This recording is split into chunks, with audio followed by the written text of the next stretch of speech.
নমস্কার, সুপ্রভাত। শুরু করছি এডুকেশন অনলাইন, সঙ্গে রয়েছে শর্মিষ্ঠা। আর ঘড়ির কাঁটা যখন ঠিক 9:40 হয়ে যায়, তখন আমরা জানি যে ঠিক টিভির ওপারে যারা রয়েছে তারা কিন্তু এই মুহূর্তে যারা বই খাতা নিয়ে সকালে বসো না, তারাও হাজির হয়ে যাও এই এডুকেশন অনলাইনের জন্য। কারণ তোমরা অপেক্ষা করে থাকো, কারণ এই একটা ক্লাস, 1 ঘন্টার এই ক্লাসে কিন্তু আমরা অনেক কিছু শিখতে পারি প্রতিদিন। তোমরা জানো, নতুন করে বলার কিছু নেই। 1 ঘন্টায় আমরা কিন্তু প্রায় দীর্ঘ বেশ 2টি বছর ধরে এই অনুষ্ঠানটা করে আসছে। তার একটা প্রেক্ষাপট রয়েছে, তার কারণ যে পরিস্থিতির মধ্যে দাঁড়িয়ে তাতে কিন্তু স্কুল কলেজ আপাতভাবে পড়াশোনার জন্য তোমাদের সেখানে যেতে হচ্ছে না, কারণ বন্ধ রয়েছে। অতিমারি পরিস্থিতিতে কবে সেগুলো যে আবার খুলবে, অর্থাৎ পঠন পাঠন কবে চালু হবে, এটাই এখন সবথেকে বড় প্রশ্ন। মন ভার পড়ুয়া এবং ছাত্রছাত্রী যারা রয়েছে তোমরা, তাদের মন খারাপ। কবে আবার সহপাঠীদের সঙ্গে একসঙ্গে বসে তোমরা দিদিমণিদের বা মাস্টারমশাইদের তাদের ক্লাস করতে পারবে, সেই পড়াটা বুঝতে পারবে। কারণ ক্লাসে বসে একটা পড়া বোঝার একটা পদ্ধতি থাকে। বাড়িতে আমরা যখন কোনো গৃহশিক্ষকের কাছে পড়তে যাই, সেই পড়াটা তার মতন করে নতুন করে ঝালিয়ে নেওয়া, সেটাকে আরও চ্যাপ্টার ওয়াইজ অনেক বেশি রিভাইজ দেওয়া, সেটারও আরেকটা অন্য ধরনের গুরুত্ব থাকে। কিন্তু সর্বোপরি দেখা যায় অনেক সময়, বিভিন্ন সময় আমরা যখন নিজেরা পড়তে বসি বা তোমরা যখন নিজেরা পড়তে বসো, সেই সময় কিন্তু কিছু জিনিস বোঝার মনে হয় যেন ওখানটা বাকি থেকে গেল, বা এই জায়গাটা আমার হয়তো সেই সময় একসঙ্গে অতজনকে পড়ানোর মধ্য দিয়ে একটু বুঝতে বাকি থেকে গিয়েছে, বা আমি বুঝতে পারছি না। কি করা যাবে? কারণ পরীক্ষা এসে যাচ্ছে, একদম পরীক্ষা দোরগোড়ায়। আর প্রত্যেকটা নিখুঁতভাবে যদি আমরা লাইন, প্রত্যেকটা চ্যাপ্টার ওয়াইজ পড়তে পারি, তাহলে কিন্তু যেটা আমাদের প্রত্যেক দিন কিন্তু স্যার বা ম্যাডামরা বলে থাকেন যে চ্যাপ্টার পড়তে হবে নিখুঁতভাবে, কারণ তোমাকে আগে নলেজ বাড়াতে হবে। ঠিকঠাকভাবে যদি পড়াশোনাটা আমরা না করতে পারি, তাহলে কিন্তু শুধুমাত্র মার্কস তোলার জন্য কিছু সাজেশন ওয়াইজ প্রশ্ন পড়ে তাতে কিন্তু লাভ হয় না। আখেরে তোমাকে পুরো চ্যাপ্টার ধরে ধরে ধরে ধরে নিখুঁতভাবে পড়তে পারো, কারণ কোথাও আনকমন প্রশ্ন যদি এসে যায়, সেই জায়গাটা তোমরা কিন্তু সহজে নাম্বার তুলতে পারবে, ভালো রেজাল্ট হতে, বড় কথা হচ্ছে ভালো একটা পরীক্ষা দিতে পারবে। অর্থাৎ সেই জায়গাটাই তোমাদের বলবো। আর কারণ আজকে যে সাবজেক্টটা নিয়ে আমরা আলোচনা করব, অর্থাৎ আজকে থাকছে রসায়ন। বুঝতেই পারছো যে রসায়ন কিন্তু অনেক পড়ুয়া যারা রয়েছে এখনো, কারণ পরীক্ষা একেবারে দোরগোড়ায়, যে কোনো বোর্ডের পরীক্ষায় যদি বলি তাহলে বলবো দোরগোড়ায়, সেই জায়গায় দাঁড়িয়ে অনেকটা সময় কিন্তু হাতে খুব বেশি নেই বলতেই পারি। তাই কোন জায়গাটা তোমাদের সমস্যা থাকছে, কোন জায়গাটা তোমাদের এখনো মনে হচ্ছে যে একটু ভয় ভীতি রয়ে গিয়েছে, এই জায়গাটা কাটাবে কিভাবে, তার জন্য আজকে ক্লাস তো থাকছে এডুকেশন অনলাইন। আরও একবার স্বাগত জানাবো তোমাদের। আর অবশ্যই আমি এই মুহূর্তে স্বাগত জানাবো অতনু মাঝি স্যার আমাদের সঙ্গে রয়েছেন, অতনু স্যারকে স্বাগত জানাবো। স্যার, আপনাকে আজকে এডুকেশন অনলাইনে স্বাগত জানাচ্ছি। এবং আজকে আমরা স্যারের কাছ থেকে কি বুঝবো, কোন ক্লাস শুরু করছি? আগেই বললাম যে রসায়নের পাঠ উনি পড়াচ্ছেন, এর আগেও যে চ্যাপ্টার দিয়ে শুরু করে দিয়েছেন। তবে আজকে কিন্তু আমরা রসায়নের দ্বাদশ শ্রেণীতে আলোচনা করছি। সরাসরি স্যারের মুখ থেকে একটু জানবো। আর তোমরা যারা রয়েছে ইতিমধ্যেই পেন খাতা নিয়ে হাজির হয়ে যাও, এবং টিভির পর্দায় 2টো নাম্বার দিয়ে দেওয়া হচ্ছে। সেই নাম্বারে যদি কোনো সমস্যা থাকে, তোমরা বিনা দ্বিধায় তোমরা কিন্তু ফোন করো, স্যারের সঙ্গে কথা বলো। আমি বলবো বিশেষ করে কোন কোন চ্যাপ্টার ওয়াইজ কত মার্কসের প্রশ্ন আসবে, কতটা লিখবে, কতটা বুঝে, কতটা তোমাদের এখনো সেই জায়গাগুলো থাকছে, স্যার বলবেন তোমাদের সঙ্গে। স্যার, আমরা আজকে তাহলে আলোচনা শুরু করি। আজকে আমাদের চ্যাপ্টার কি থাকছে? তো আজকে আমি যে ক্লাসটা করবো সেটা ক্লাস 12-এর সলিড স্টেটে, ওয়েস্ট বেঙ্গল বোর্ড হোক বা তোমার সিবিএসই হোক, যে কোনো বোর্ডের ক্ষেত্রে সলিড স্টেটের একটা পোর্শন খুব ভাইটাল পোর্শন, যেখানে অনেক ভালো ভালো কোয়েশ্চেন আসে এবং মার্কস ডিস্ট্রিবিউশন ভালো ভালো থাকে। সেক্ষেত্রে অনেক স্টুডেন্টদের বুঝতে অসুবিধা হয় যে কোন কোন জায়গাগুলো, যে প্যাকিং ফ্র্যাকশন কি, সলিড স্টেটের ক্রিস্টাল বলতে কি বুঝি, অ্যামরফাস কাকে বলে, বিভিন্ন ধরনের টাইপস অফ কোয়েশ্চেন স্টুডেন্টদের মধ্যে ঘোরে এবং সেখানে অনেক কিছু জায়গা বুঝতে পারে না। তো আজকে আমরা সেই জায়গাটা আজকে বোঝানোর চেষ্টা করছি, দেখো তোমরা ধীরে ধীরে বোঝো। তো চলে আসি সলিড স্টেটে। প্রথমে সলিড বলতে আমরা কি বুঝি দেখা যাক। এই যে সলিড স্টেটে দেখো, খেয়াল করো এখানে কি লেখা আছে, যে সলিড স্টেট, এখানে ক্রিস্টালের স্ট্রাকচার আছে। ক্রিস্টালটা কি জিনিস?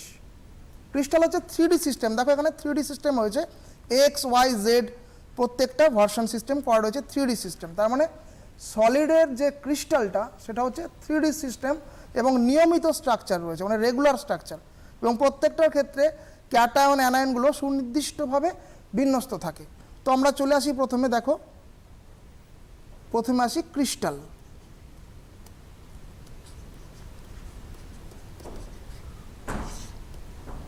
এই ক্রিস্টাল জানার আগে জানতে হবে যে স্টেট অফ ম্যাটার আমরা জানি 3টে, একটা হচ্ছে সলিড, একটা হচ্ছে লিকুইড, একটা হচ্ছে গ্যাস। তো সলিডের ক্ষেত্রে যেটা মেন পোর্শন আছে ক্রিস্টাল। এই ক্রিস্টালটা কি জিনিস? ক্রিস্টাল মানে হচ্ছে যে সলিডকে যদি আমি টেস্ট টিউবের মধ্যে গুলি, যে সমস্ত সলিডগুলো সলিউবল ইন ওয়াটার, যদি জলের মধ্যে দিই গুলে যায়, তো জলের মধ্যে দিলাম দেখা গেল যে গুলে গেছে। এবার এটাকে আমি কি করব, হিট দেব। হিট সাইন মানে হচ্ছে ডেল্টা, ডেল্টা হচ্ছে চেঞ্জ অফ হিট বলা হয় এটাকে। তো হিট দিলে কি হবে না, এটা গুলে যাবে। গুলে যাওয়ার পর একে কি করব, আমি ঠান্ডা করব। ধর এটা গুলে গেল, গুলে যাওয়ার পর এটা কি করবো, আমি ঠান্ডা করব, মানে কুল করব। কুল করার পর দেখা গেল যে আমার একটা স্ট্রাকচার এলো এইরকম, নির্দিষ্ট একটা স্ট্রাকচার, এরকম ধরনের লম্বা লম্বা স্ট্রাকচার এলো, যেটা তোমার কি থাকবে না, সলিউশনের পোর্শনের মধ্যে ভেসে ভেসে ভেসে ভেসে থাকবে। এই যে পোর্শনটা দেখতে পেলে এটাকে বলা হচ্ছে কি না তোমার ক্রিস্টাল। এবার ক্রিস্টালটাকে আমি যদি স্পেসিফিকেশন করে দেখি, বড় করে দেখাই যে কি জিনিস আসবে, দেখো ধরো আমি একটা ক্রিস্টাল নিলাম এইরকম। এবার এই ক্রিস্টালটাকে আমি ছোট্ট করে কেটে নিচ্ছি এই অংশ। আমি আগেই বলেছি ক্রিস্টালটা কি না 3 ডাইমেনশনাল সিস্টেম। তা 3 ডাইমেনশনাল সিস্টেম যদি হয় তাহলে আমাকে একটা 3Dর মতো দেখাতে হবে, ঘনকের মতো বা আয়তঘনর মতো যদি দেখতে চাই। দেখো এরকমভাবে দেখাবো জিনিসটা, হলো। এইবার এখানে কি হচ্ছে, ধরো একটা নিলাম সল্ট, নিলাম NaCl।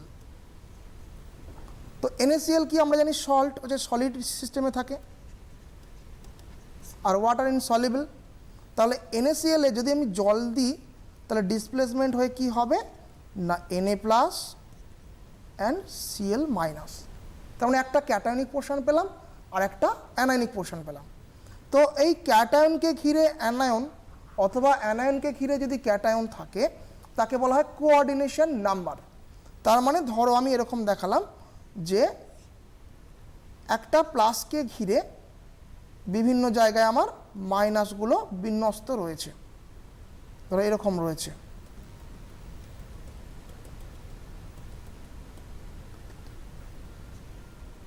এইরকমভাবে বিন্যস্ত রয়েছে। তাহলে কটা অ্যানায়ন ঘিরে রয়েছে, তো দেখতে পাচ্ছি এখানে দেখো এই যে ক্যাটায়ন পোর্শনটা তাকে ঘিরে রয়েছে অ্যানায়ন কটা, 1 2 3 4 5 and 6। মানে এগুলো বন্ডিংয়ে নেই, কিন্তু এটা পরিবেষ্টিত হয়ে আছে। পরিবেষ্টিত হওয়ার বন্ডিং কিন্তু একই জিনিস নয়। বন্ডিং হতে গেলে পার্টিসিপেট করতে হবে ইলেকট্রনকে। এখানে কিন্তু ইলেকট্রন পার্টিসিপেট করছে না, জাস্ট এর পাশাপাশি পাশাপাশি বসে আছে ঘিরে। এগুলোকে বলা হয় কোঅর্ডিনেশন নাম্বার। তার মানে যদি 6টা থাকে তাহলে কোঅর্ডিনেশন নাম্বার 6, 7টা থাকলে 7, 8টা থাকলে 8, এরকম বিভিন্ন ধরনের কোঅর্ডিনেশন নাম্বারগুলো তৈরি হয়। তো এরপর আমরা জানবো যে এই যে ক্রিস্টালগুলোকে কোনটাকে কি বলা হয়। একটা ক্রিস্টাল যখন আমি 3D সিস্টেম আঁকছি তো কোনটাকে কি বলবো আমি দেখিয়ে দিই। ধরো আমি একটা ক্রিস্টাল আঁকলাম এরকম,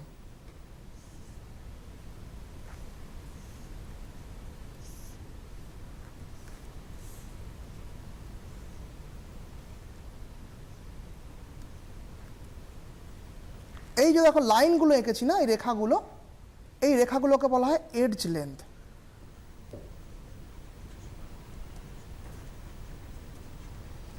বা বাহুর দৈর্ঘ্য, হলো। আচ্ছা, এই যে ফেস এঁকেছি দেখো খেয়াল করে, এই জায়গাটা একটা তলের মতো হয়ে আছে, এই জায়গাগুলো।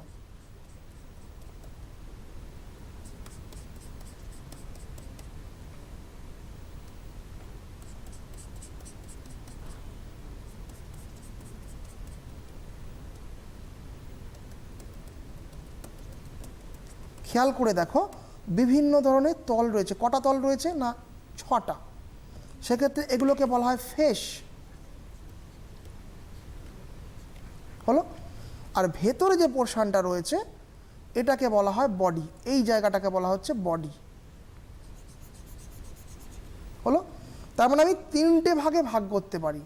একটা ক্রিস্টালকে আমি 3 ভাগে ভাগ করে দেখাবো। একটা হচ্ছে BCC, একটা হলো FCC, আর একটা হলো SC। SC মানে সিম্পল কিউব, BCC মানে হচ্ছে বডি সেন্টার কিউব, আর FCC মানে হচ্ছে ফেস সেন্টার কিউব, হলো।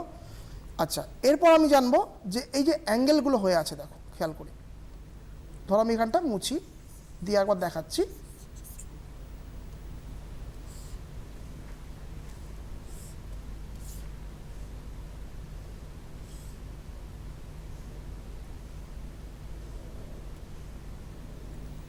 যদি আমার ঘনকের ক্ষেত্রে হয়, ধরো সিম্পল কিউব বা কিউব সিস্টেম, আমরা কি জানি ক্লাস 9 থেকে পড়েছি কিউব সিস্টেমে কি না প্রত্যেকটার বাহুর দৈর্ঘ্য সমান হয়, অর্থাৎ ঘনকের ক্ষেত্রে প্রত্যেকটার বাহুর দৈর্ঘ্য সমান। তো আমি এটাকে যদি এ ধরে নিই, মানে এর লেন্থটাকে এ ধরলাম, তাহলে কী হবে প্রত্যেকটার ক্ষেত্রে কী হবে এ এ এ, প্রত্যেকটার ক্ষেত্রে এরকমভাবে এ এ হবে, তাহলে প্রত্যেকটা বাহুর দৈর্ঘ্য ইকুয়াল। এইটা যদি না হয়, শুধু কিউব যদি না হয়, বিভিন্ন ধরনের ল্যাটিস বা ক্রিস্টাল দেখা যায়, যেমন অর্থরম্বিক, মোনোক্লিনিক হলো, তারপরে অর্থ হয় রম্বিক, এই বিভিন্ন ধরনের হেক্সাগোনাল সিস্টেম। তো সেক্ষেত্রে কী হবে, এই এ বা এডজ লেন্থটা কিন্তু ইকুয়াল হবে না। সেক্ষেত্রে আমি দেখিয়ে দিই কীভাবে হবে, দেখো।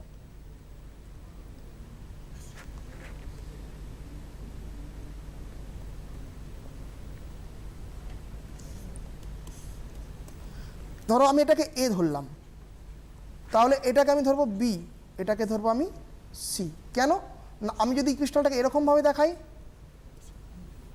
দেখো দেখি, এটাও তো 3D সিস্টেম, তাহলে এক্ষেত্রে কি তোমার বাহু দৈর্ঘ্য সমান হচ্ছে কি? হচ্ছে না। আমি যদি এটাকে এ ধরি, তার মানে হাইটটা কিন্তু বাহু দৈর্ঘ্যের সঙ্গে সমান হচ্ছে না, তার মানে এটাকে আমি সি ধরে নিলাম, আর প্রস্থটাকে ধরে নিলাম বি। তাহলে সেক্ষেত্রে কী হবে, আয়তনের সূত্র কী হবে, এ ইন্টু বি ইন্টু সি। আর এটার ক্ষেত্রে কি হতো, ঘনকের ক্ষেত্রে এ ইন্টু এ। তো এরপর চলে আসি আমি এই BCC, FCC and simple cube বলতে কি বুঝি, বোঝাই।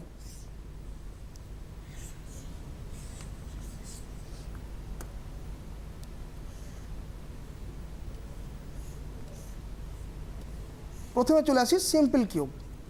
সিম্পল কিউবের ক্ষেত্রে কি হয় না, এখানে ক্যাটায়ন এবং অ্যানায়ন পোর্শনের যেগুলো অংশ আছে, শুধুমাত্র অ্যানায়ন অথবা ক্যাটায়নগুলো ডায়াগোনালি বসবে এই জায়গাগুলোতে।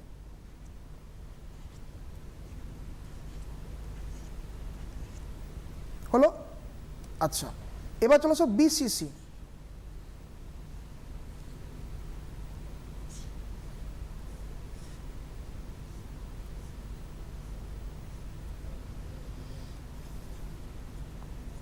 বিসিসির ক্ষেত্রে কি হয়, বডিতে একটা ক্যাটায়নিক পোর্শন থেকে থাকে, আর বাকি যে অ্যানায়নগুলো রয়েছে, অ্যানায়নগুলো এই জায়গাতে বসবে।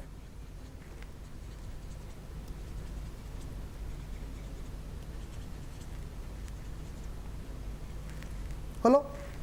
আর এফসিসির ক্ষেত্রে কি হয় না, এখানে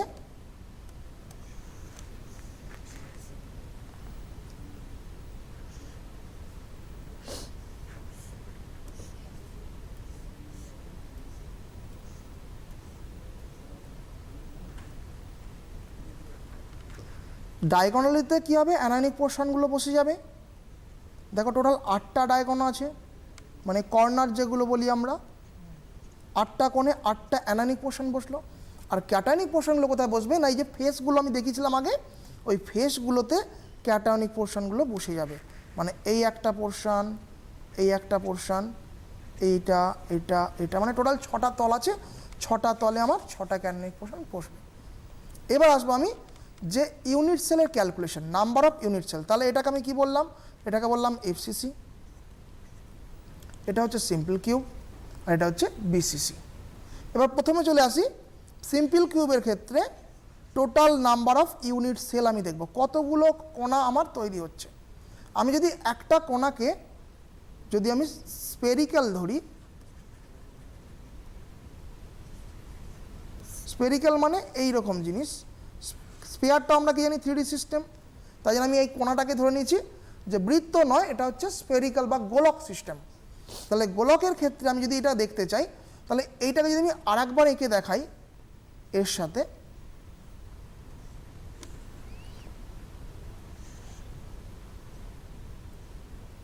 খেয়াল করে দেখো, এই যখন আমি কাঁচি দিয়ে কাটবো এই জায়গাটা পোর্শনটাকে, টোটাল আমি 8টা ভাগে ভাগ পাবো, মানে 4বার কাঁচি চালাতে পারবো, 4টে কোণ পাচ্ছি। তাহলে আমার এখানে নাম্বার অফ ইউনিট সেল যদি ক্যালকুলেট করতে হয়, তাকে বলা হয় জেড।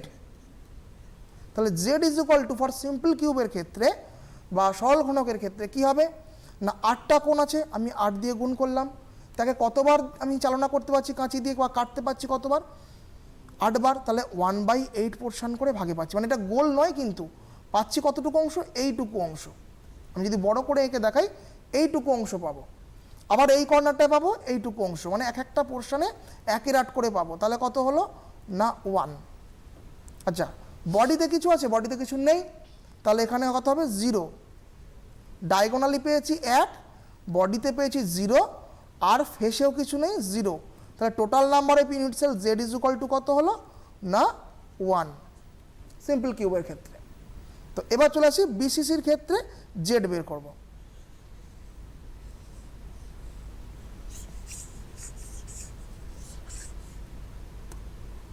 তাহলে এখানে আমার জেডটা কি হবে দেখো। তাহলে প্রথমে 3টে পোর্শন ভাগ হচ্ছে, একটা হচ্ছে বডি, আরেকটা হচ্ছে ফেস, আরেকটা হচ্ছে ডায়াগোনাল। তাহলে বডিতে কটা ইউনিট আছে না একটা ইউনিট, তাহলে একটা ইউনিটের জন্য আমি বসালাম 1। আচ্ছা, ফেসে কিছু আছে? ফেসে দেখো কিছু নেই বিসিসির ক্ষেত্রে, তাহলে ফেসে হচ্ছে 0। আর ডায়াগোনালি কটা আছে দেখো 8টা, আগেই শিখিয়েছি 8টায় কত দিয়ে গুণ করতে হবে না 1/8, তাহলে কত হলো ইজ ইকুয়াল টু 1। তাহলে জেড ইজ ইকুয়াল টু বিসিসিতে কত গেল না 1 + 1 দ্যাট ইজ 2। ওকে, এরপর চলে আসো এফসিসি।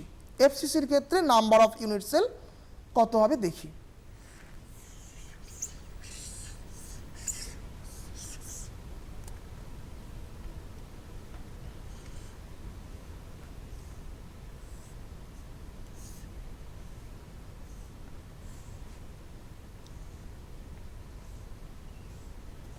এই দেখো, এবার আমি যদি এফসিসি আঁকতে হয় আমাকে, তাহলে কীরকম দেখাতে হবে না ফেসে আছে এই জায়গাটায়, মানে স্ফেরিক্যাল হয়ে আছে অ্যাকচুয়ালি।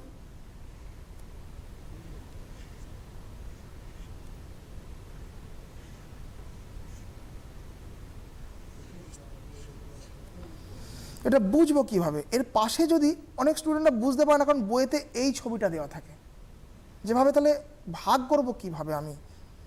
ধরো আমি এইরকম একটা বানালাম, আর একটা ঘর করলাম, তাহলে পরিষ্কার বোঝা যাবে যে কতটা পরিমাণ ক্যালকুলেশন দাঁড়াচ্ছে।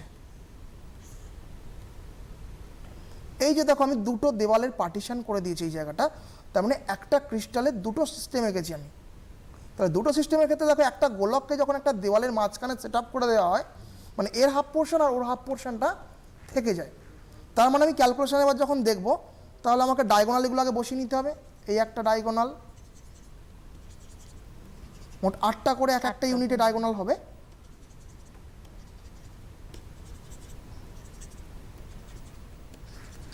ঠিক পরের দেওয়ালটাও একই জিনিস হয়, এই দেওয়ালটার ক্ষেত্রেও সেম জিনিস। এটা যদি আমি ইউনিট বাড়িয়ে দিই এইদিকে, একই জিনিস হবে জিনিসটা। ওকে, তাহলে আমি একটা বক্সের জন্য আমি ক্যালকুলেশন করব। তো কি করব না জেড, তাহলে জেড ইজ ইকুয়াল টু আমি কী বলতে পারবো? তাহলে 3টে ভাগ, একটা হচ্ছে কি দেখবো ডায়াগোনাল দেখব। ডায়াগোনালে কটা আছে? পার্টিকেল দেখতে পাচ্ছি 8টা, তার প্রত্যেকটার ভাগ কত 1/8 করে। আচ্ছা, বডিতে কিছু আছে না? বডিতে দেখা যাচ্ছে কিচ্ছু নেই, 0, তাহলে বডিতে হচ্ছে 0। আর এখানে ফেসে কটা আছে? 6টা ফেস আমরা জানি, একটা ঘনকের ক্ষেত্রে 6টা ফেস হয়, তাহলে 6টা ফেসে আমি বসাচ্ছি 6। কিন্তু একটা গোলকের কতটা পোর্শন রয়েছে না হাফ পোর্শন করে, একটা দেওয়ালের এদিকে কিছুটা আর ওদিকে কিছুটা, তাহলে হাফ হাফ করে যদি ভাগ করি, তার মানে ইনটু হাফ। তাহলে এখানে কত হলো না 1 ডায়াগোনালের জন্য, বডিতে হলো 0, আর ফেসে হয়ে গেল কত না 3। তাহলে total number of Z is equal two হয়ে গেল আমার 4। ওকে, তো এরপর আমরা আসবো প্যাকিং ফ্র্যাকশন।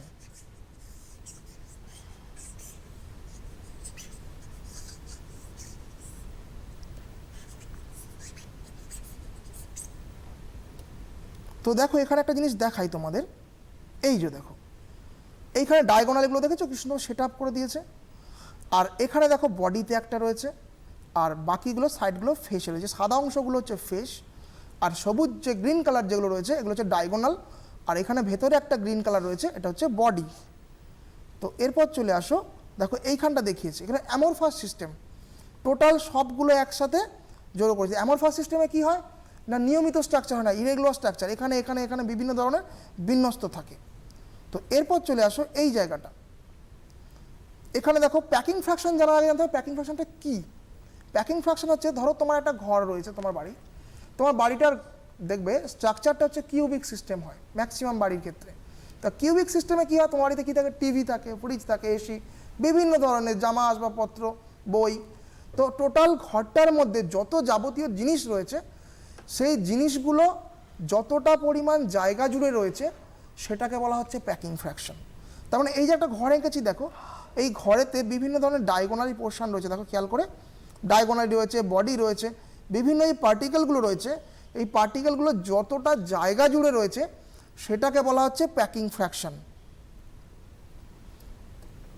এবার দেখো প্যাকিং ফ্র্যাকশন আমি করে দেখাই।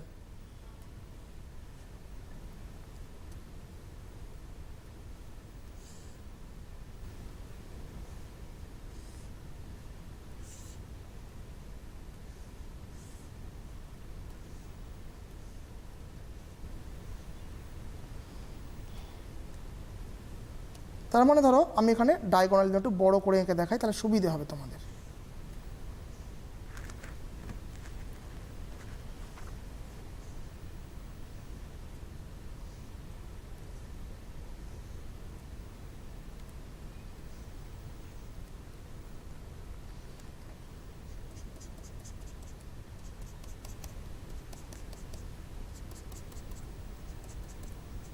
খেয়াল করে দেখো, এটা আমি সিম্পল কিউব এঁকেছি, এখানে বডিতে কিচ্ছু দিইনি, অনলি ডায়াগোনালগুলোতে আমার বসে রয়েছে পার্টিকেলগুলো। হলো? তা এই যে দেখো পার্টিকেলগুলো যখন বসেছে, আমি যখন প্রথমে এঁকেছিলাম এরকম গোল গোল এঁকেছিলাম, খেয়াল করে দেখো, অ্যাকচুয়ালি তো গোল গোল থাকে না, এটাকে ইলাবোরেট করলে দেখা যায় কি না এই রকম জিনিস আসছে।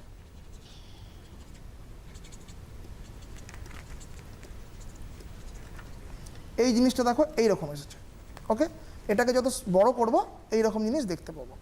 তার মানে এখানে দেখো খেয়াল করো, মানে এই যে কণাগুলোতে এই একটা, এই একটা, এই একটা, প্রত্যেকটা ডায়াগোনালে যে যতটুকু পার্টিকেল রয়েছে সেগুলোকে সবগুলোকে আমি যোগ করব। প্রথমে সবগুলোকে যোগ করে যতটা ভলিউম পেলাম তাকে ভাগ করব কোনটা দিয়ে, যে এই ঘরটার যা ভলিউম হবে। তার মানে একটা ঘরের যা ভলিউম তার মধ্যে যা জিনিসপত্র রয়েছে সেটাকে বলছি প্যাকিং ফ্র্যাকশন। তার মানে প্যাকিং ফ্র্যাকশন বা packing efficiency is equal to কী বলবো না, volume of particle divide by volume of unit cell. তোমরা এটা লিখে নিতে পারো। তার মানে কি, যে একটা ঘরের মধ্যে যতগুলো কণা রয়েছে সেই কণাগুলোকে সবগুলোকে যোগ করলে যা আয়তন পাবো তাকে কত দিয়ে ভাগ করব না, এই যে ঘরটা এঁকেছি এই কিউবের ক্ষেত্রে সেই ঘরের আয়তনের ভাগ করব, সেটা দিয়ে এবার আমি কি করব, ইনটু যদি 100 দিয়ে দিই তাহলেই হয়ে যাবে আমার পার্সেন্টেজ অফ প্যাকিং এফিসিয়েন্সি। ওকে, তাহলে এবার আমি দেখব সিম্পল কিউবের ক্ষেত্রে প্যাকিং এফিসিয়েন্সি কত হয়। এবং এই যে বোর্ড ওয়ার্ক করে করে ওদেরকে খুব সুন্দর করে বোঝানো হচ্ছে, মানে এটাতে অনেকটা সহজ হবে না বিষয়টা একটুখানি বোঝার জন্য? সেক্ষেত্রে ওটা তো গুলো নোট ডাউনও করে নিতে পারে, তো ছোট ছোট করে তোমরা নোট ডাউন করে নেবে। সবসময় এই টিভিতে বসে দেখছো, শুধু দেখলে হবে না, অডিও ভিজুয়াল করলে হবে না, সবসময় খাতা পেন নিয়ে বসবে তোমরা, খাতা পেন নিয়ে বসে দেখবে ধীরে ধীরে ধীরে আঁকবে। এবং এখান থেকে বিভিন্ন ধরনের কোয়েশ্চেন পড়ে, ছোট ছোট, আমি কোয়েশ্চেনগুলো বলবো লাস্টের দিকে যে কী ধরনের কোয়েশ্চেন আসে অ্যাকচুয়ালি। তা প্রথমে চলে আসো আমার সিম্পল কিউবের ক্ষেত্রে প্যাকিং ফ্র্যাকশন। আমি পরের টপিকে চলে আসি।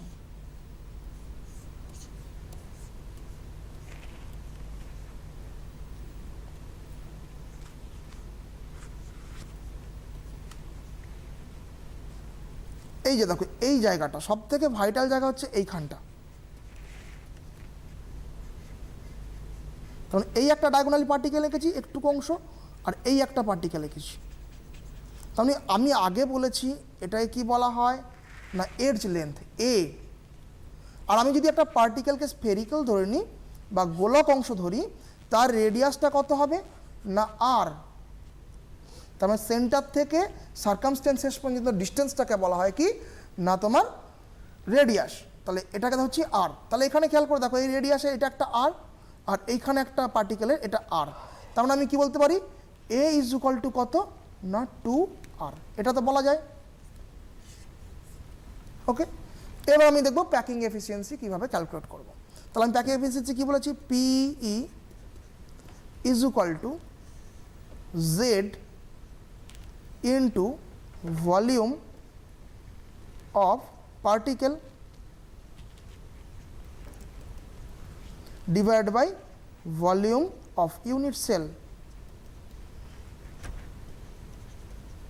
ওকে, তাহলে দেখো সিম্পল কিউবের ক্ষেত্রে টোটাল নাম্বার অফ জেড কত বের করেছিলাম, খাতা দেখো তোমরা কি লিখেছো, না 1, কারণ 8 ইন্টু 1/8 আর বাকি সব 0 ছিল, দ্যাট ইজ 1। তাহলে আমি এখানে জেড কত বসাবো, না 1। আচ্ছা, এখানে আছে ভলিউম অফ পার্টিকেল, তাহলে ভলিউম অফ পার্টিকেল বের করতে গেলে আমরা স্পেরিক্যালের ভলিউম কি জানি আমরা, না 4/3 পাই আর cube, where r is equal to radius of spherical. তার মানে স্পেরিক্যাল যদি হয় তার মানে পার্টিকেলের ভলিউমও কী হবে, না 4/3 পাই আর কিউব। তাহলে আমি এখানে কত বসাবো, না 4/3 পাই আর কিউব। আর এখানে ভলিউম অফ ইউনিট সেল, তার মানে আমরা কি জানি কিউবের ক্ষেত্রে ভলিউম কত হয়, তার মানে এডজ যা থাকে বাহুর দৈর্ঘ্য তাকে কিউব করতে হয়, বাহু ইন্টু বাহু ইন্টু বাহু। তা বাহুর সঙ্গে রেডিয়াসের রিলেশন বের করেছি দেখো, তো আমি এখানে বসিয়ে দিই প্রথমে এ কিউব। ওকে, তাহলে এবার এ কিউবটা আমি ট্রান্সফার করবো কিসে, আর এ, কারণ আমার এখানে কি আছে, না আর কিউব। ওপরে খেয়াল করে দেখো 4/3 পাই আর কিউব বা 4/3 পাই আর কিউব রয়েছে, তো এই আর কিউবটাকে আমি কাটানোর জন্য কি বসাবো, না এখানে বসাবো এর জায়গায় 2r। তাহলে আমি এখানে ইকুয়াল বলতে পারি, এটা 1 দিয়ে গুণ করলে হয়ে যায় উপরে 4/3 পাই আর কিউব, আর এখানে কি বলতে পারি, না 2r তার হোল কিউব। তাহলে কত আসবে, না এখান থেকে 4টা থাকে যাবে ওপরে, তার মানে 4 পাই আর কিউব, নিচে থেকে গেল কি 3 ইন্টু 2 এর কিউব, দ্যাট মিন্স 8, তারপর আর এর কিউব। এইবার দেখো আর আর আর কেটে যাচ্ছে এখানে। ওকে, তাহলে কি পড়ে থাকছে আমার,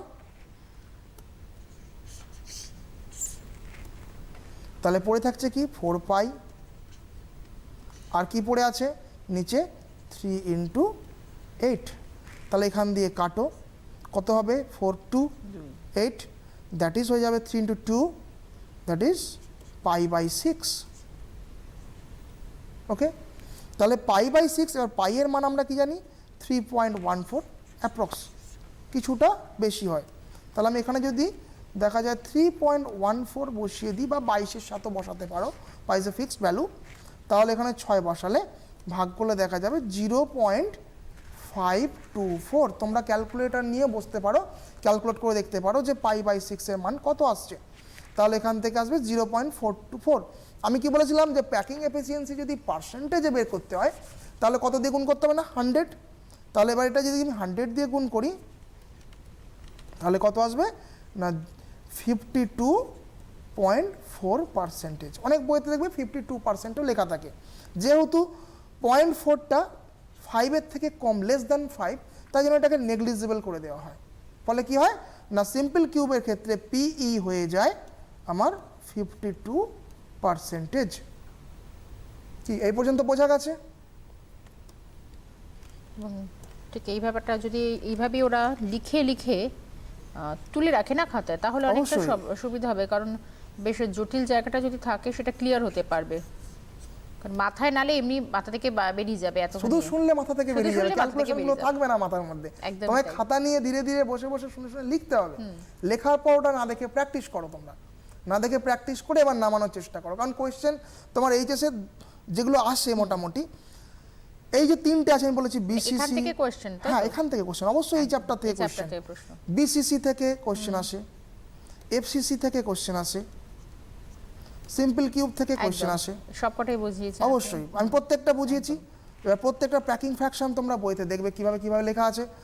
একটা তোমার প্যাকিং ফ্র্যাকশন পড়বে, পার্সেন্টেজ অফ প্যাকিং ফ্র্যাকশন একটা আসবেই পরীক্ষাতে, হয় সিম্পল কিউবের বলতে পারে packing fraction, calculate the packing fraction of simple cube, অথবা calculate the packing fraction of FCC, অথবা calculation the packing fraction of BCC. যে কোনো একটা প্যাকিং ফ্র্যাকশন দিতে পারে, অথবা তোমাকে ঘুরিয়েও কোয়েশ্চেন করতে পারে, calculate the void fraction of BCC. তার মানে ভয়েড ফ্র্যাকশন বলতে কি বুঝি,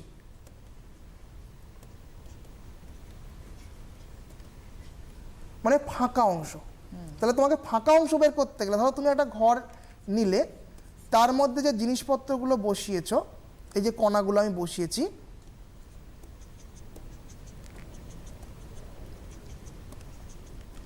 এই কণাগুলো যখন তুমি বসাচ্ছ তাহলে কি হবে, যে জায়গা জুড়ে কণাগুলো রয়েছে তোমাকে তো ক্যালকুলেট করতেই হবে আগে। তাই জন্য প্যাকিং ফ্র্যাকশন বা পার্সেন্টেজ অফ প্যাকিং ফ্র্যাকশনটা কিন্তু মাস্ট। তার মানে প্যাকিং ফ্র্যাকশন বের করার পর আমি যদি এই ঘরটাকে ধরে নিই টোটাল হচ্ছে 100%, তার মানে আমার যা প্যাকিং ফ্র্যাকশন বা প্যাকিং এফিসিয়েন্সি বেরোলো সেটার ক্ষেত্রে কি হবে, ওখান থেকে আমি 100 মাইনাস করবো। তার মানে কি এখান থেকে 52% আমি বের করেছিলাম সিম্পল কিউবে, তার মানে ভয়েড ফ্র্যাকশন কত হবে না 100 মাইনাস 52, দ্যাট ইজ হয়ে যাবে 48%। কি বোঝা গেল?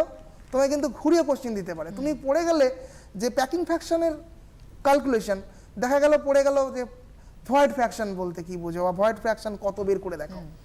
তাই জন্য এই টার্মটাও জেনে রাখা ভালো, বা ফাঁকা অংশ বা ভয়েড ফ্র্যাকশন।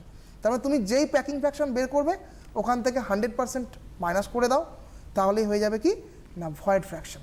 ওকে, একদম অর্থাৎ ইম্পর্টেন্ট একটা প্রশ্ন, কারণ অনেক সময় হয়তো জানা জিনিস হয়তো ঘুরিয়ে প্রশ্ন আসার কারণে এবং পুরোটা ক্লিয়ার না হওয়ার কারণে কিন্তু সেটা প্রশ্নটা ছেড়ে আসে অনেকে। হ্যাঁ, অনেকে পুরোটা পড়ে না, জানা জিনিস কোশ্চেনগুলো একদম। ভালো করে পড়ে না। ওরা বলে ভয়েড ফ্র্যাকশন পড়েছে, না আমি জানি না, আমার এটা হয়তো টার্ম জানে। পড়া হয়নি। ঠিক। ঠিক আছে, যে জিনিসটা শিখবে একদম অ্যাবসলিউটলি নিখুঁতভাবে শিখবে, তার পিছনের তার সামনের কি ধরনের কোশ্চেন আসতে পারে, আশপাশের কোশ্চেন কিভাবে হয়। একটু ঘুরিয়ে দিলে অনেক পুরো আছে এবং তাড়াহুড়োতে বা কোনো সময় টেনশনের জন্য অনেক সময় মানে জানা জিনিসটা অনেকটা ভুল করে আসে হ্যাঁ, তারা, অনেকটা ছেড়ে জানা দিয়ে জিনিস আসে ভুল করে প্রশ্নটা। ফেলে। একদম ওই জন্য সবসময় যেটা পড়বে তার পিছনে 2-3টে কোশ্চেন অবশ্যই করে রাখবে যে আমার এইটা থেকে কি ধরনের থেকে কোশ্চেন এই হয়। প্রশ্নগুলো আসতে পারে, এইগুলো কোশ্চেন একদম। আসতে পারে। এখান থেকে কত নম্বরের প্রশ্ন ওরা এখান collect থেকে আসে করবে? 6 মার্কসের, প্রায় 6 মার্কস আসে। 6 মার্কস, অনেকটা ইম্পর্টেন্ট, অনেকটা ইম্পর্টেন্ট। আউট অফ 70 মধ্যে 6 মার্কস কিন্তু অনেক- ভীষণ ভাইটাল। একটা আসে এমসিকিউ, একটা আসবে এসএকিউ, আর একটা আসবে ম্যাথামেটিক্যাল বা নিউমেরিক্যাল পোর্শন যেটাকে বলা হয়।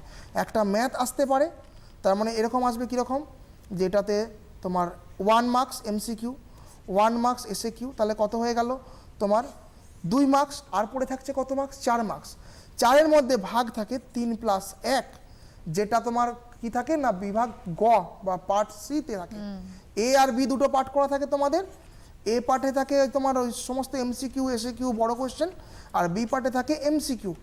হলো, এ পার্টে কোনো এমসিকিউ পাবে না তোমরা, বি পার্টে গিয়ে এমসিকিউ পাও কত নাম্বার না 14, আর এসএকিউ পাও 4 নাম্বার। টোটাল হচ্ছে 18 মার্কস থাকে, আর বাকি থাকে তোমার 52 মার্কস যেটা থাকে সেটা হয়ে যায় তোমার বড় কোশ্চেন। এই বড় কোশ্চেনের ক্ষেত্রে অ্যাটেন্ড করাটা সব থেকে মাস্ট অবশ্যই। আর এইগুলোর জন্য অবশ্যই তোমাকে টপিকটা ধরে ধরে ধরে ধরে পড়তে হবে। ওই যে এমসিকিউ অ্যান্ড এসএকিউর জন্য শুধুমাত্র কতগুলো কোশ্চেন মুখস্থ করে চলে গেলাম এভাবে হবে না জিনিসটা। তোমাকে ওই জন্য থরলি সলিড স্টেটের বইটাতে প্রথম থেকে শেষ পাতা পর্যন্ত ভালো করে রিডিং পড়ে বুঝতে হবে জিনিসটা যে কি কি রয়েছে। তারপর তুমি পিছনের দিকে দেখবে এইচএসের বইগুলোতে এমসিকিউ এবং এসএকিউ দেওয়া রয়েছে এবং আনসারও দেওয়া আছে। তো তোমরা আনসার দেখে দেখে করবে না, প্রথমে আগে নিজে কোশ্চেনগুলো দেখবে, কোশ্চেনগুলো দেখার পর নিজেরা আনসার চেষ্টা করবে। আনসার না পারলে তুমি স্যারের সঙ্গে ডিসকাস করো, দেন তারপর তুমি আনসারগুলো মেলাতে চেষ্টা করো কীভাবে আনসারগুলো লেখা আছে।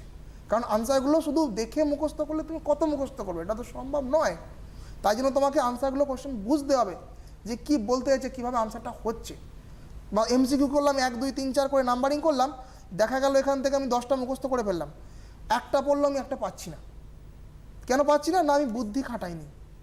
এই বুদ্ধিটা খাটাতে হবে, কোশ্চেনটা পড়ে আনসারটা বুঝতে হবে কি বলতে চাইছে কোশ্চেনটাতে। তার জন্য এমসিকিউ কোনোদিন মুখস্থ করতে নেই, এমসিকিউকে বুঝতে হয় আগে জিনিসটা।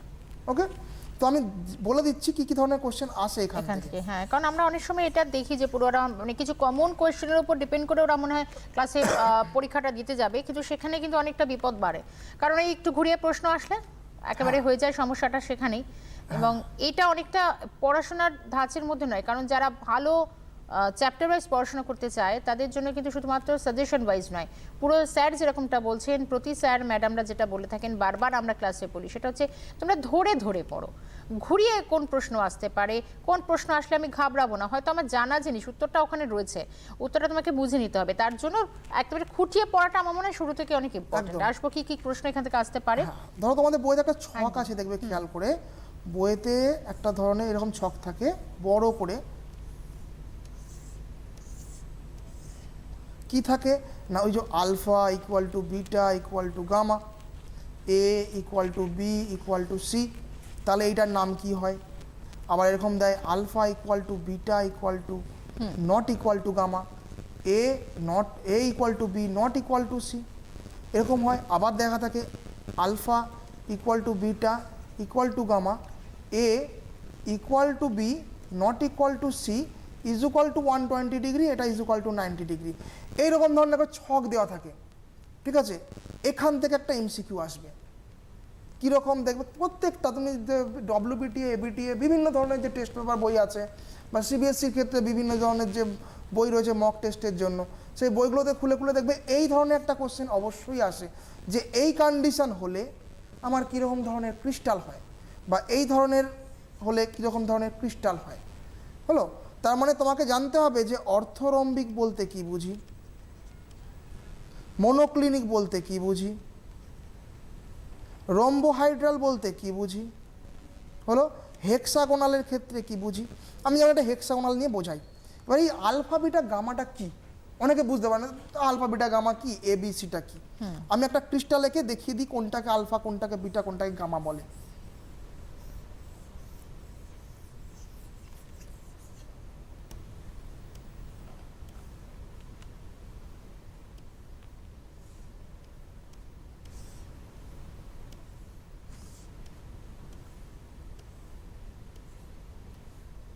আমি তো এটা আগে বলেছি এ কোনটা বি কোনটা সি কোনটা, তার মানে দৈর্ঘ্যটাকে বলা হচ্ছে এ, প্রস্থটাকে বলছি আমি বি, আর এটাকে বলছি আমি সি।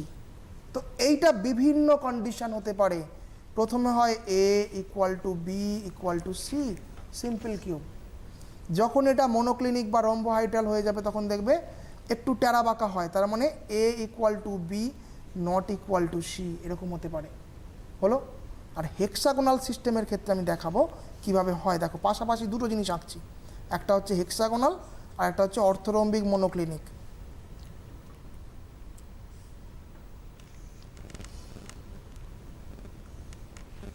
এইটাও কিন্তু একটা ক্রিস্টাল।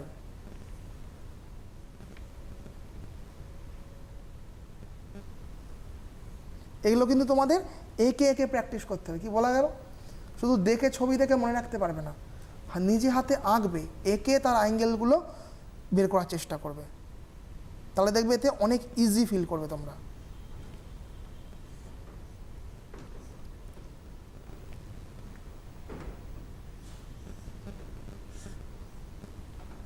ওকে, এই দেখো এবার এটা আমি হেক্সাগোনাল, তার মানে ষড়ভুজাকৃতি আমি এঁকেছি।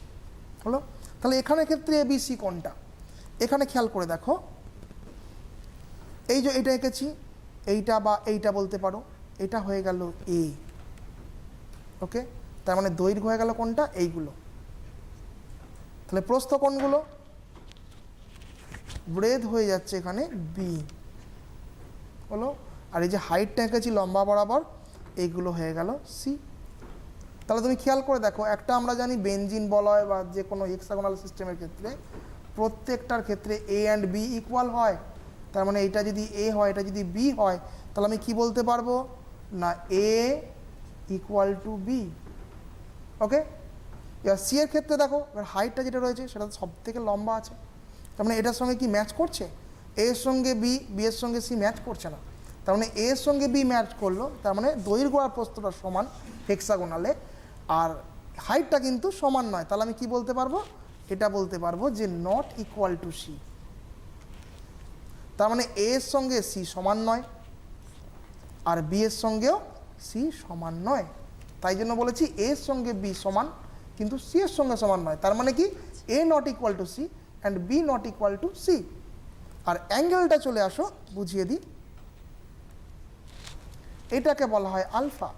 তার মানে এই যে প্রথম তলটা এঁকেছি আমি, কার সঙ্গে কার এঁকেছি দেখো, এ এর সঙ্গে সি, তার মানে কি উচ্চতার সঙ্গে দৈর্ঘ্যটাকে ধরে নিলাম আমি আলফা। তাহলে বিটা কোনটা হবে, তাহলে এটাকে বলে দিলাম আমি বিটা। তার মানে কোনটা না প্রস্থের সঙ্গে উচ্চতা, তার মানে এজ লেন্থের সঙ্গে সি, এটা হয়ে গেল আলফা। বি এর সঙ্গে সি মানে প্রস্থের সঙ্গে উচ্চতা, সেটা হয়ে গেল বিটা। আর গামা কোনটা বলবো না এ এর সঙ্গে বি, এটা হয়ে গেল আমার গামা হলো। এই কন্ডিশনও থাকতে পারে, তার মানে কি আলফা বিটা গামা, তার মানে অ্যাঙ্গেলগুলো কিন্তু কেমন ধরনের হয় দেখো।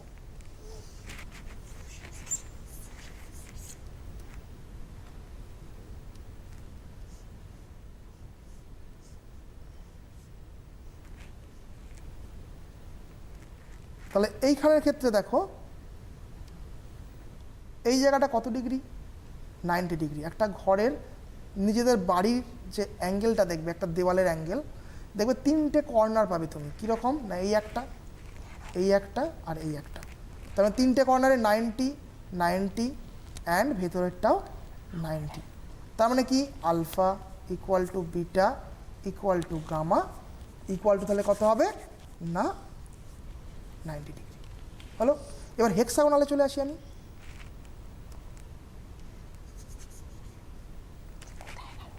তাহলে হেক্সাগোনালের ক্ষেত্রে কি হবে না, খেয়াল করে দেখো এখানে এই যে অ্যাঙ্গেলটা,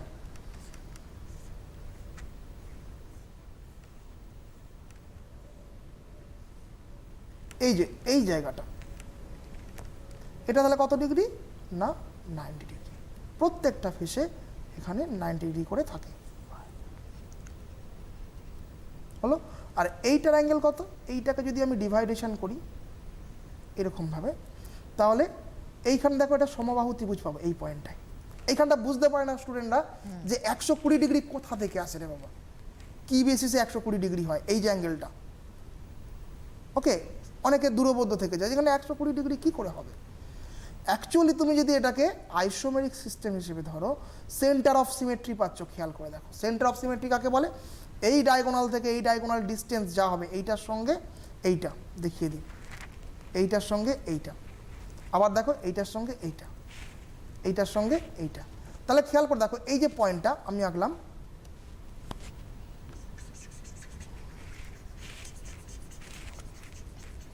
এটা একটা সমবাহু ত্রিভুজ হয়ে গেছে। খেয়াল করে দেখো, এই যে স্কেল পেন্সিল নিয়ে আঁকো দেখবে একটা সমবাহু ত্রিভুজ হয়ে যাবে। তা সমবাহু ত্রিভুজ যদি আমি আঁকি তাহলে আমরা কি জানি, সমবাহু ত্রিভুজের প্রত্যেকটা বাহুর দৈর্ঘ্য সমান, that is a a and a. So অ্যাঙ্গেলগুলো সমান হবে। তাহলে ত্রিভুজের তিনটে কোণের সমষ্টি কত না 180 ডিগ্রি। তাহলে 180 ডিগ্রিকে 3 দিয়ে ভাগ করলে কত হয় 60 ডিগ্রি। তাহলে হিসেব করো, দেখো এখানে কত 60। তাহলে বাকি দিকটা যেটা করেছি এই যে ত্রিভুজটা,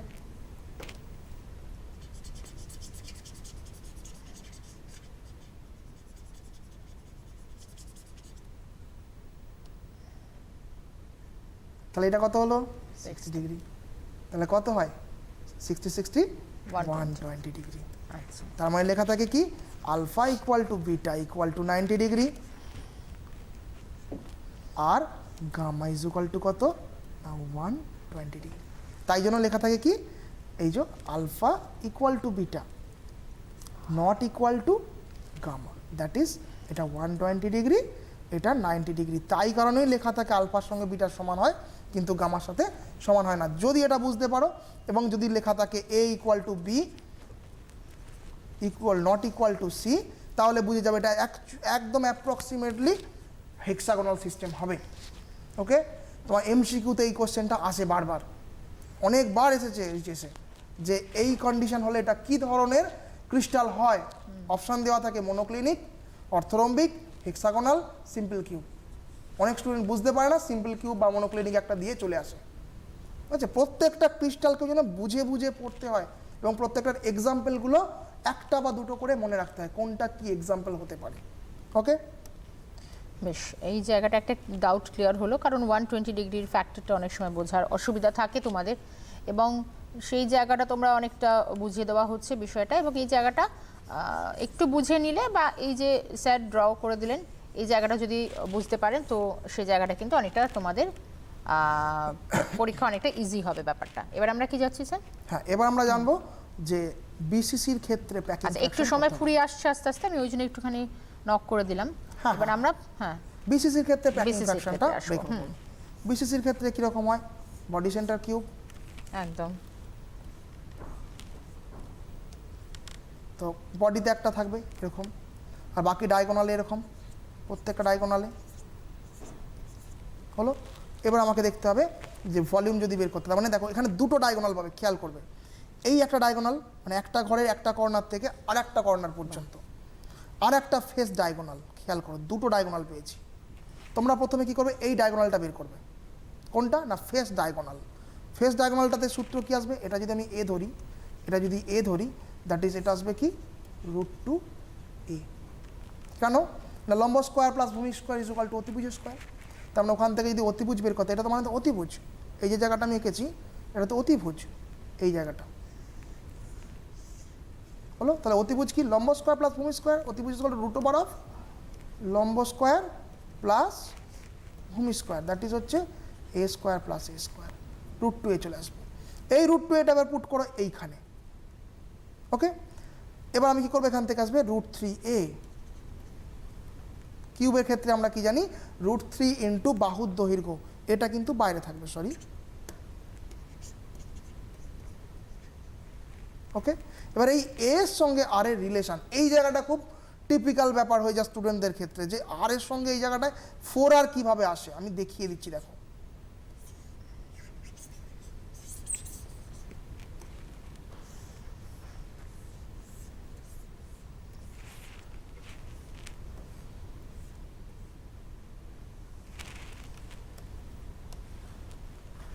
এই যে পার্টিকেলটা এঁকেছি, তার মানে এখানে কত আর আছে বলো আমাকে। বেশ, এই খুব জায়গাটা দেখো, সংক্ষেপে আমরা আসবো এটাই, আর আর সময় ফুরিয়ে আসছে। আর এই জায়গাটা হলো আর আর। বেশ, তাহলে এখানে দেখো আর আর আর আর টোটাল কত হলো না 4r। চারটে। তার মানে 3 ইজ ইকুয়াল টু 4r। তার মানে এখান থেকে a ইজ ইকুয়াল টু কি বলতে পারবো, 4r বাই √3।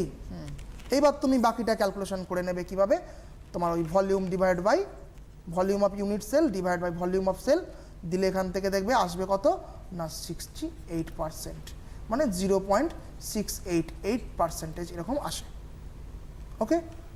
বাস, আর আজকে হ্যাঁ আজকে তাহলে এই পর্যন্ত থাক, একদম। নেক্সট দিন তাহলে আবার পরের দিন না, আজকে আমরা কমপ্লিট করতে পেরেছি তো, যেটা আপনি বলেছিলেন যে এই নিশ্চয়ই, জায়গাটাও নিশ্চয়ই। কমপ্লিট হয়েছে এই একদম। জায়গাটা পুরো যাদের যাদের ডাউট থাকে পুরো কমপ্লিট একদম, হয়ে গেল। এবং খুব সুন্দরভাবে স্যার আমাদের বোঝালেন। অতনু স্যার তোমাদের সঙ্গে ছিলেন, আর সময়টা একদম ফুরিয়ে আসছে, মানে ফুরিয়ে আসছে না, ফুরিয়ে গিয়েছে বলতে গেলে। আজকের জন্য এডুকেশন অনলাইনে এই ক্লাসটা এখানে শেষ করতে হচ্ছে। তবে আমি আর বেশি কথা বলবো না, কারণ এত সুন্দর করে স্যার বোঝালেন, এখানে কোনো বাড়তি কথার জায়গা ছিল না। এবং সে জায়গা দাঁড়িয়ে তোমরা যে বিষয়গুলো বুঝে উঠতে পারলে, বা স্যার যেটা বললেন যে খুব সুন্দর করে তোমরা যদি একে একে পড়ো, তাই না, এই একে একে পড়ার জায়গাটা যদি থাকে, একে একে পড়তে হবে, প্রত্যেকটা জায়গা তোমাদের একে একে পড়তে হবে। হ্যাঁ, এবং তা থেকে মাথায় থাকবে। যেহেতু 3D সিস্টেম, একে না পড়লে মাথায় থাকবে না, ওই চ্যাপ্টার ওয়াইজ দেখে দেখে চলে গেলাম এবার হয় না। না, ওদেরকে ক্লাসে এটা যখন পরীক্ষার হলে সেটা কি লেখার দরকার পড়বে? হ্যাঁ, আঁকার দরকার পড়ে? প্রত্যেকটা এই যে ক্যালকুলেশন দেখালাম বিসিসি এফসিসির, প্রত্যেকটা তোমরা একে একে দেখাবে। মানে তাহলে কি হবে, পরীক্ষাতে এই ছবিটা আঁকতে হবে, অবশ্যই ক্যালকুলেশন করার সময় ডান দিকে সব সময় তোমরা ওটা এঁকে নেবে, এঁকে নিয়ে তারপর ক্যালকুলেশন করবে। প্রথমে একটা ছোটটা আঁকবে, দেখিয়েছিলাম যেটা এরকম ছোট্ট করে এঁকে দেখিয়েছিলাম, এই ছোটটা আঁকার পর তোমরা বড়টা এঁকে দেখাবে। একদম, বেশ। তার মানে তোমরা এখন থেকে যদি একে পড়াশোনাটা প্র্যাকটিস করো, মাথায় থাকবে এবং অবশ্যই সেটা অনেক বেশি সহজবোধ্য হবে। তাই আজ আপাতত এডুকেশন অনলাইন এখানে শেষ করছি। আমরা দ্বাদশ শ্রেণীতে রসায়ন নিয়ে আলোচনা করছিলাম। অতনু স্যার, আপনাকে অনেক ধন্যবাদ জানাবো আজকে এখানে আসার জন্য।